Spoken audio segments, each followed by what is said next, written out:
everyone, welcome back to another video. So in this video I'll tell you how to fix no sound during calls on iPhone. Facing audio issues during iPhone calls can be frustrating and disruptive. Whether it's muffled sounds or complete silence, these issues can hinder communication and make phone conversation unpleasant. If your calls are also inaudible, write note. In this video I'll tell you how can you fix this issue, but first subscribe to my channel for more upcoming videos and hit the like button. So let's start the video without wasting any time. So the first step is check volume level during calls. One of the first thing you should do if you can't hear anything during call is check if your iPhone's volume level for calls is turned all the way up to be audible. To do this, when you pick up a call or call someone, press and hold the iPhone's volume up button until you feel strong haptic feedback. Alternatively, you can summon the control center and use the volume slider there to turn up the volume level instead of the volume up button, and you are done. And the next step is check if the correct audio device is selected. Just tap on the audio button on the call screen and select the audio device for phone calls. The default call routing settings on iPhone allow you to intelligently switch between the iPhone speaker, AirPods and other Bluetooth devices. However, if your iPhone is not be able to do that, you will have to change your iPhone's call routing settings. For this, go to Settings, scroll down and go to Accessibility.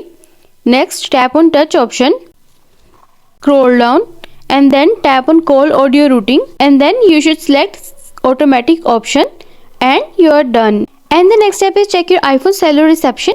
If you continue to facing issue, go to Settings and then tap on the airplane mode toggle button to turn it off.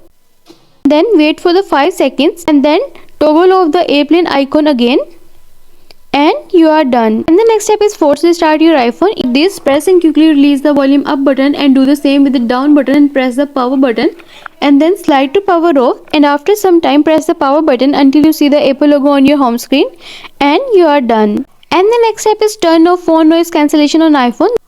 For this, go to Settings, scroll down and then tap on Accessibility. Next, scroll down and go to Audio and Visual. Then toggle off phone noise cancellation, and you are done. And the next step is reset network settings. Scroll down and then tap on General. Scroll down to the bottom and then tap on Transfer or Reset iPhone. Next, tap on Reset and then tap on Reset network settings. It might ask you to enter your passcode, so enter your passcode and follow the on-screen instruction to reset network settings, and you are done. And the next step is perform a factory reset. This will delete the user's data and preferences to restore your iPhone to factory settings and fix any issue along the way. For this, go to Settings, scroll down and then tap on General. Scroll down to the bottom and then tap on Transfer or Reset iPhone. Next, tap on Erase all content and settings. From here, tap on Continue to confirm and then tap on Erase iPhone. Then you may follow the on-screen instruction once the automatic iCloud backup is complete, and you are done. I hope this solution will fix your issue of no sound during calls on iPhone, and also let us know in the comments below if you have any questions. Thanks for watching. See you in the next video.